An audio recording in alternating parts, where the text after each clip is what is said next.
What is up, guys? It's your boy Blanky Speed here, and today I played a Dark Seer game where I popped off. This was a match where honestly I felt that my decision making was top tier, and yeah, I wanted to kind of show off how this game went and teach you guys about how to become a better Dota player. A lot of the concepts I will be talking about will pertain to the offlane, but will also have to do with Dota as a whole. This is a game where I went 6-0, no deaths, and 32 assists.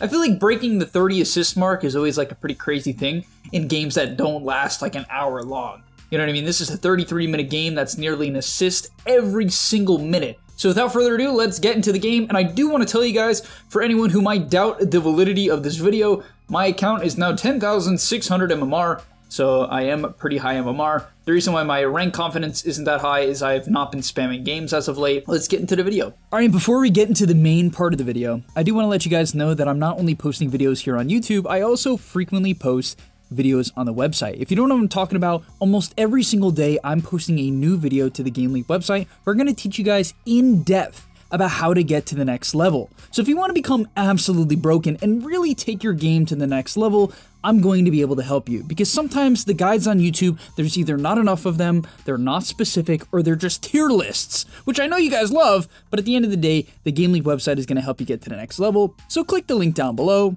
and sign up. Alright, so in the laning stage, I have a wand triple branch. I was pretty certain that this lane would be very easy, and the reason why I thought the lane would be easy is I don't think PA is a very good laning hero. The reason why is the hero doesn't do a lot of damage, it doesn't really pressure you in between CS very well, it doesn't deal with Ion Shell particularly well. It is good with the Lich in lane, I'll give it that, like the Frost Shield plus Phantom Strike is pretty decent, can put some pressure, and it does put some pressure in this lane. But my wand is so valuable here. Like, imagine I didn't buy a stick in this lane. That would be criminal. First things I'm gonna do is I wait for the creep wave to fully meet. I do not pull creep aggro until every single creep is in range. Because what I want to do is I want to pull aggro here and I want to try to get the lane back. So what I do is I shell this in. This is really advanced stuff I'm teaching you guys here, alright? The reason why I shell this in, even though it's not going to help me get the range, is it will likely, not always, it's not a guarantee, as the opponent can outplay it, but if this range creep dies, these creeps will likely, unless the PA pulls aggro, which she does, which is a good play from the PA, if she pulls aggro, or sorry, doesn't pull aggro, the wave will go under the tower, right? The wave will start to run under tower. And, you know, you could be like, oh, but they could just tank it. Yeah, but the creep is Ion Shelled. Who's tanking 30 damage a second? No one can, right? Ranged heroes can't, because they have to drag the wave. Melee heroes can't. And so it's a very inconvenient position for the opponent. So now I can keep the lane back. And so now what I want to do is keep the lane in this position. I try to pull creep aggro onto the range creep. I mess it up a little bit so I don't get both of the melees on the range creep, but that's the goal. And this is actually how you get to really high MMR. You have to be very intentional with almost all of your decisions. If there isn't intention behind your decisions and it's just kind of random in the moment stuff, you're not going to get to very high MMR. You can get to a decent point, but not very high. So the next thing I do is I intentionally static the creep wave. I'm sorry, the range creep. Just out, you can see it's just out of tower range. And this means I can pull aggro to the range creep. If I static the wave here where the range creep's under tower, I can't actually try to kill the range because it will immediately push the creep wave into a position where I don't want. Now they end up diving in on my Spear Breaker, as I kind of talked about. The Lich PA it's you know, it's a decently strong lane. It has its power. But we're going to be able to get all the CS, and I do shell myself here. The reason why I prefer shelling myself when I want to use it to pressure is because of the fact that I can control how hard I'm going to push in the wave. I think realistically here, I didn't have to auto-attack down that melee creep. I probably could have kept the wave alive a little bit longer, because I do end up shoving the wave a tad here, and this was avoidable. So not the end of the world, the wave is still in a great position, very close to my tower, as I comfortably pull creep aggro onto the range creep again. We go for first blood here, and with charge level 2, and we did this, the Spear Breaker was pinging how much XP he needed to hit level 2. And so right as he was hitting level 2, I shell him up, and we're going to use the vacuum to pull them back, stopping their auto attacks, and we get first blood. We almost killed the PA as well, unfortunately. She did have a stick and a fairy fire, if I'm not mistaken. So she was able to kind of turn that play around. Unfortunately, after that, I actually ended up making a bit of a mistake here. So the creep wave meets and I pull aggro, but I overcommit. So what I should do here is I should actually pull aggro onto these melee creeps. It's a tough position. Honestly, maybe I just shell the wave in right away, but my Spear Breaker isn't with me right now, and so I wanted to avoid the Lich. The PA is pretty low, so I guess realistically they can't pressure me that hard, but I don't want to take a ton of unnecessary damage. However, these creeps end up running away from me because I wasn't close enough to them, and that's a pretty big mistake because now the lane is going to bounce straight to the PA, and that's not what I want. As you can see, the main priority of my gameplay is to keep the wave in a position that's favorable for me, right? And so that's always what I'm thinking about, unless I'm going to look for pressure. Like here even, I think this is a mistake on our part. What ends up happening is I shell the Spirit Breaker, and really there wasn't a real reason. I mean, I could have shelled the melee creep again, because what shelling the melee creep does, if I shell it right away, is it allows me to once again secure the range. So if I shell a bit faster here and I kill the range creep, it will actually allow me to once again prevent these creeps from running away and pull them back.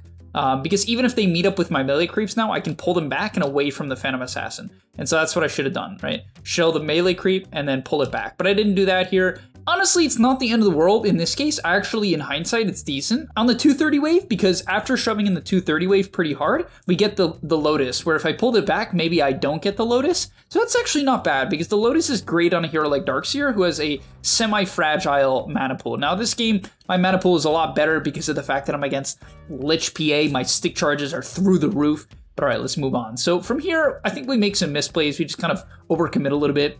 We instantly charge another PA, which wasn't bad. It was some decent damage. Not incredible, but not bad. Then we kind of shove in the wave a little bit with this shell that I put on the Spirit Breaker, but we're okay. We're just playing for our last hits, and primarily I just want to get my Vanguard. Because once I get Vanguard, my mindset is then I can essentially walk up to the PA as much as I want and just keep a shell on her. And even here, this was pretty crazy to me that the PA manned up on me hard, but you can see I back up and I'm like, yeah, I literally thought this while I was doing it. I'm like, I just need to play for CS and get my Vanguard. I felt I was overplaying my hand a little bit there, and I should just play for last hits. And eventually that is what I do. I get my Vanguard, and we have 25 last hits a minute 440, which is really good. And yeah, we get our Vanguard, and now with the Vanguard, I can just ignore what's going on. And this is important because now Spirit Breaker, one of the best roaming heroes in the game, is able to go mid. Right? He's able to go mid, and that actually ends up securing a very important kill on Void Spirit for his game, right? That completely snowballs this guy's game. It gives him a half a level and a lot of gold. And in the meantime, with my Vanguard, I can completely ignore Lich and farm the small camp with the wave. I then tried to drag, actually side pull, because I decided in my mind, yes, I could take the next creep wave and cut it, but the reason why I wouldn't do that here is because of the fact that I want to pressure the Phantom Assassin. On my Vanguard timing, I want to pressure the PA. I don't want to just out-farm her. I want to actually shut her down. And so you'll see I'm kind of running at her here, and this ends up being a good decision to run at her and not ignore her because she uses Phantom Strike to get away from my shell. And by the way, I actually want to replay this real quick.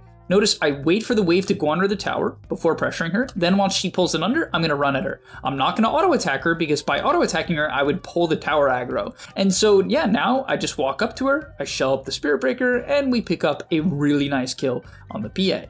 From there, I'm honestly just looking to start flash farming. I actually was watching the minimap and saw that the Phantom Assassin went mid, and because of the Phantom Assassin going mid, I decided, okay, I'm going to get my mana boots as fast as I can, pushing the wave as fast as I can, because I want the wave to die to the tower. So the wave is now going to die to the tower. I'm going to farm the small camp. I get an Arcane Ring, which is fantastic because that helps a ton with my mana, because you want to use shell like crazy. You want to be shelling. And I actually ended up feeling like I had an overabundance of mana, funny enough. Literally almost had too much mana, which makes me feel like I should have taken a neutral item that helps more with fighting rather than farming. And the main item I want on Darkseer is a Cult Bracelet, because you're a universal hero. You get a lot of value out of the all stats, you get the magic resist, and then you also get mana. So that's, in my opinion, the best by far, but whatever. I ended up making a really heads-up TP to top here, and the reason why I make this TP is my Animage was low, he had a cart wave taking the tower, and I felt that by TPing top here, I could actually pressure out the Mars, right? Because there was no one to pressure bottom. So the best play I can make bottom is to flash farm, which honestly, most of the time, in my opinion, is the best play, especially if you think TPing is not a guaranteed kill. And I wasn't certain about this guy dying or not, but I felt that with Skywrath Mage getting his mana back up, we could at least try to kill him. Unfortunately, he didn't have enough mana for the silence, so it ended up taking a little bit longer than it should have, as we would have done a ton more damage if we could have silenced him here. But either way, we got him to use both of his nukes, and eventually we were able to run him down, right? We get him around the tree line, and we take the kill. And that's good, because it gives Animage a little bit of space to farm. It defends our top tower, which is going to buy Animage a little bit of time to farm the lane. and then we're going to run back, use the portal, and get back to bottom. I do not plan on staying in a lane for an extended period of time. I primarily want to farm in the early game because this hero is really insane at farming. Like, really, really insane at farming. It's disgusting. As we chase an edge creep here, we're going to kill off this neutral camp, and at this point of the game, what I would be doing, because I'm unkillable, at least I'm pretty close to unkillable, is I would take the creep wave from behind the tower and drag it to a camp, take the next wave, drag it to a camp, take the next wave, drag it to a camp, and rinse repeat. And that's going to be the main way to get farm. But our Animage was having a bad game, so I decided to actually let him, he decided to take bottom. I was going to say I decided to let him take bottom, but I didn't do shit. He took bottom, and then I was like, all right, I guess I have to do something else, which ended up not being bad because I came mid here, I shelled up my Spirit Breaker, and that helped us get a pretty nice kill. We found a DD, and then I TP top. TPing top here is a little risky because my team probably thinks I'm fighting with them, but as I said, my main objective is to farm an aura item and then connect. So I shell out the wave, and you might be like, oh, why not go play with the wave? I could, and realistically, Lich is mid, so I probably could have and just focused on getting the XP. I think that would have been a reasonable play, but it is kind of nice to be able to farm a neutral camp while farming the wave. Unfortunately, Mars nuked it out, and so I didn't get a lot of the CS or the XP, which kind of makes me feel like I shouldn't have done that. I should have pushed out the wave first as far as I can and then made this play. I ended up getting gone on here, and this is just, whew, this was close. I messed up. I didn't use either of my Lotuses here, which was stupid. I was really good about not panicking with my Surge because I only used Surge. Okay, by the way, I just want to say, before I move on to the educational point of this clip, how in the world does this Lich bounce only to me? How does this one bounce to me? This shit doesn't prioritize heroes. Am I wrong? How does it not bounce to the neutral? I don't understand. Can it not bounce? Why can it not bounce to the neutral creep? I like almost died. I was like, what the hell? So I shell out the wave, I surge, and what I meant to say is I didn't panic click surge. I clicked surge once the arena was ending. And so I was able to actually use the movement speed to barely get away. I even got gone on here, but I did remember to pop my Lotuses at the end there. And so I do barely live. Oh, that was close. But yeah, we pop our Lotuses and we go back to farming. I actually didn't go back to base here because I have a headdress, I have Vanguard, and so I didn't really need it. I was running bottom because I saw a huge creep wave, and I'm like, all right, let's farm up this creep wave. This son of a bitch. Honestly, I will say I like this play from Animage. As much as it's like he's griefing the hell out of me by taking these creep waves, he doesn't farm neutrals fast at all. Like Animage without Battle Fury, because this guy was having a bad game and he bought Vanguard. So Animage without Battle Fury does not farm neutrals at all. And so he needs the lane creep to have a good game. And so I fully respect him teleporting here and telling me to basically fuck off. You know what I mean? Like, I respect it because he can't make another play. And so I have no problem saying, okay, I'll run mid. I'll take a wave that's, you know, coming in later. I'll farm up a stack. And it was totally efficient for me. It wasn't very inefficient. It was quite efficient.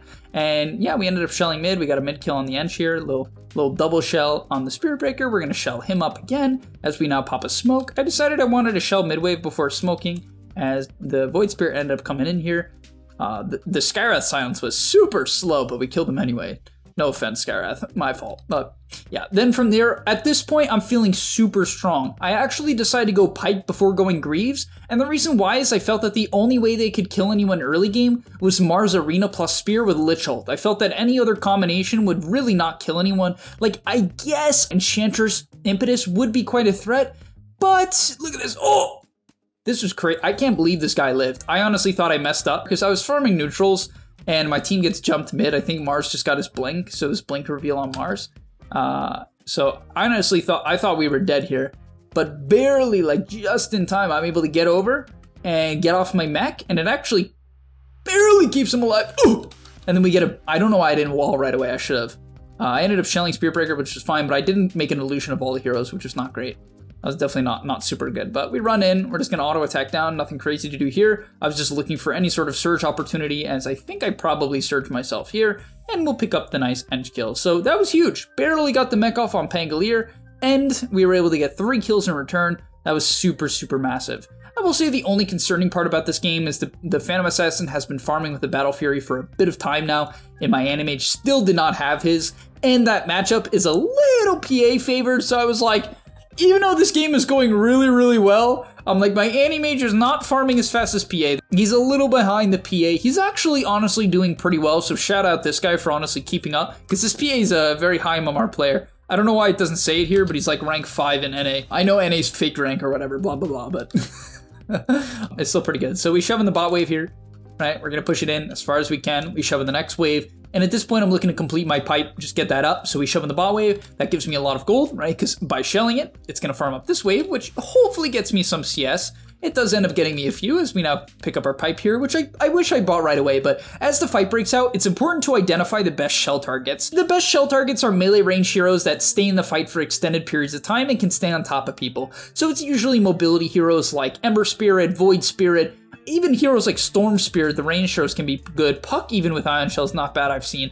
But Spear Breaker, this game is great for me, so I'm just going to shell up the Spear Breaker. And he knew to use the shell. He's 6 on top of Mars here, as I do mech him up, but the mech actually keeps him alive for a while. So we hit a nice vac wall here, and boom!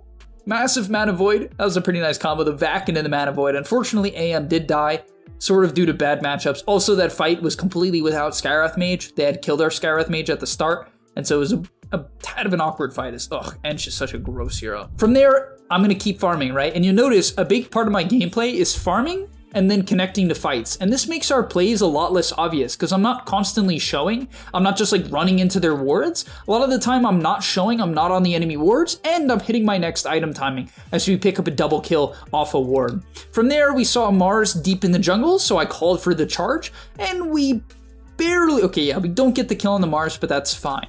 From there, I'm kind of communicating to my team to not dive. Like, that was the main message for me this game to my team. We're winning the game really hard. We're snowballing really, really hard. All I really think we need to do is just not dive towers and just play for our next timings. Let the enemy team come to us. And that's exactly what happens. The enemy team gains a little confidence, maybe they get a little bit lazy, we back up, we smoke, and I even told them, I'm like, they're probably smoking into us, right? I was like, they're probably smoking into us. And so we bump into the Yench. Unfortunately, we weren't truly in position, and so we didn't get the kill right away. Also, Mars Arena cancels charge, which is pretty rough for Spear Breaker. That matchup's pretty good for Mars, I will say, because you can cancel charge in multiple ways, 3 different ways. But either way, we hit a nice vac wall. It wasn't that good. It was okay. It kind of made the Mars have to kite out. We ended up picking up, the Lich outplayed my AM, kind of. Okay, not really. But yeah, you can see what was so great about this fight. Because of the fact that we didn't run into their towers, we get a fight in an open area. And that's what so many players don't understand. They're just like, oh, you know, we gotta go kill them. And they just like run under the tier 2s. They're like, oh, we're so far ahead, we gotta take the tier 2s. No, you don't. No, you don't. You can take them if you have the heroes to do so, but we don't. Who's hitting it? Anti-Mage? He can die, right? For sure. Could we save him? Maybe. Right? Maybe we could save him, but there's a chance he gets speared into his team and then gets chain stunned by the Void Spirit and the Lich and dies. And so instead, even here, right after this bot fight ends, look what I do. I'm on the top side of the map. Now, this might seem a little questionable, and maybe to some extent it is, but I'm farming so efficiently. I'm spamming Surge in between camps to go from camp to camp. I'm going to farm up these deep camps, right, clearing up these neutrals, and then eventually I will reconnect with my team when I either hit an item timing or I see an opportunity on the minimap. For instance, right now, let's look at the minimap, guys. What do we see? Nothing. I don't see anything. And so am I going to run to the fight? No. Then when they show mid, I'm like, okay, maybe I'll run mid and I'll fight. Honestly, even here, I think I, no joke, could have ran back top. I could have shelled out the wave, kind of given my team some information by pushing out the wave to here, as the enemy would be very likely to show there. We ended up seeing this, the Void Spirit top, so once again, a little bit of patience with Spear Breaker goes a long way, because with Spear Breaker, as long as you have, as I said, just a tad of info, as this guy, he died in such a shit. He could have lived. I'm pretty certain he could have lived. That shouldn't have worked. There's no way. That was so bad. That was so bad.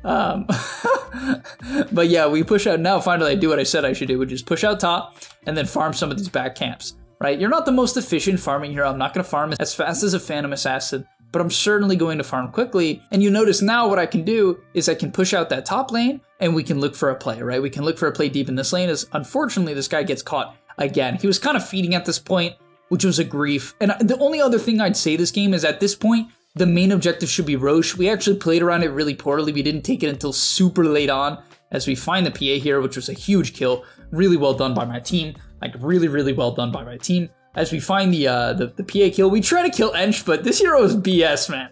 It has so much health and does so much damage. I couldn't kill him. The Nature's Attendance did exactly the same as my shell did, so I wasn't really able to kill the Ench, unfortunately. But once again, after fights, we take the fight, I win it, and then I'm back to farming. And look at our lead just grow and grow and grow. And that's because we're not taking fights under the enemy towers. We're not throwing the game. And I'm telling you guys, you have to be able to communicate this message effectively by just saying, hey, go farm up, farm the next item. And people won't fully get it. But like sometimes, especially the lower you go, people won't get it. But they will understand just the message of farm and don't push. And if you say things in a nice and a friendly way, and you're playing well, because people will not take orders from people that are feeding most of the time. So if you're having a pretty good game and you're playing better mechanically and you're making good movements, and you make good calls, and those calls continue to work, your team will develop trust in your decision making, and that will allow you to guide the game in the right direction. It's all a snowball effect. And so yeah, we ended up finding a kill on the top side here as well. Right, we find a nice little pick off, and we're going for the Aghanim Scepter here on Darkseer. And the reason why I go Aghanim Scepter and not Crimson, even though Crimson is pretty good this game against the Void Spirit, somewhat the Mars, honestly the Ench to some extent, and definitely the PA, Crimson can be purged by Enchant, which means if they try to burst someone and I Crimson them, it might do nothing. Maybe. That's assuming Ench gets off Enchant, which is a low cast range, lower than her auto attack range with Hurricane Pike. And so that actually might not be the case, and I could have bought Crimson. I think it would have been pretty reasonable to buy Crimson here. But what's great about Darkseer Axe is I can stun, and not only can I stun, I can have True Strike when I stun. So the normal punch ignores evasion. So against PA, I can punch her, right? Assuming her BKB isn't up, right? So I can control PA at any point in the team fight. And honestly, normal punch is just incredible. It does 450 damage on a 9-second cooldown. It's just a really high damage nuke if you surge yourself and then punch them. All right, and getting into some of the final team fights of the game, there's a couple of things that you have to get good at when you're playing Darkseer specifically to win team fights. And I would say the main one is actually Ion Shell usage. And then the second one is microing the illusions. The main thing people focus on is clicking vacuum. And yes, that is a skill. Like, I will say I'm good at clicking vacuum. Like, even in this clip, I kind of know the general range. And so I can usually hit pretty damn big vacuums if I need to, if I want to at any point, right? I'll usually hit solid vacuums. Here, I decided to go for a vac punch onto the PA. Unfortunately, she got her BKB off. At the same time, it kind of made her panic a little bit and click BKB because the normal punch would do a lot to her here if she didn't, and it would stun her. So probably kind of good that we get the BKB out. Maybe I could have waited on the vacuum. I decided to force or try to stun up the PA. At this point of the game, my mindset is PA is the threat, right? She is the threat. I need to deal with PA. Anytime the fight breaks out, the main person I'm looking for and the main person I'm trying to copy with my wall and punch is the PA. And so that's why I made that play, right? You don't need to, like, vacuuming together the enemy can be good if you have certain combos ready, but sometimes it just doesn't do that much. And so there is that option, right, basically. But I go for a wall here. It was just a normal wall, kind of slows up the PA a little bit. But what was really important here is how I micro this illusion. It might not seem like a big deal, but you can see I actually mid-team fight see some stupid support walking in, right? And I'm like, okay, you can't kill the illusion, right? You cannot kill the illusion. And then from there, it's about clicking my aura items and shelling people up. I'm a little bit slow on the shell here, I will admit. If I was perfect, I would click my Guardian Grease a bit faster. I would shell maybe the AM up, right? Maybe I'd shell the AM up. Basically, I need to panic a little bit less, or maybe panic's not the right word, but I need to be a bit faster because I could have shelled anyone here really faster, and that would make a difference. But the big thing here is look at these illusions. The PA illusion crits, which I didn't even know, but it crits, and it's like really funny because I saw it in the team fight. Actually, let's play it from my perspective, because I saw the Lich get crit out of the corner of my eye, and I was like, did he just get crit? Like, did I just one-shot their Lich? And it turns out it gets crits, which I did not know. But yeah, I saw it right here at the corner of my eye. I was watching and I'm like, but a little bit of micro goes a long way, because let's say I put that PA on the PA. The illusions are just gonna miss. They're gonna get kited because she has higher movement speed. She's blinking around. She has evasion. putting it on a support that it's going to one-shot is incredibly high value. As I chase PA here, just a puncher, didn't really do anything, but yeah, you can see the impact in the fight. Just focusing the PA, popping my aura items. I wasn't perfect about clicking shell, and that's something I can improve and everyone can improve, I'm sure, but hopefully you can see the main effect. All right, and that's where we basically end the game. The enemy team comes out of their base, the PA gets caught, we hit a nice little 2-man vac, we take out the Lich here. I'm not focused on killing Ench because Ench is just so hard to kill for my hero. Shells are theoretically good against Enchantress, but it's just hard to do anything. By the way, in terms of talents, I do want to mention that I did not take my level 10 talent until level 16. So keep that in mind. Like literally, I don't take it until level 16. Sometimes I'll take it earlier if there's some really OP illusion. For instance, if I'm against Medusa or if I'm against Luna or Phantom Lancer, because it gets Phantom Rush, it's really strong and it makes illusions.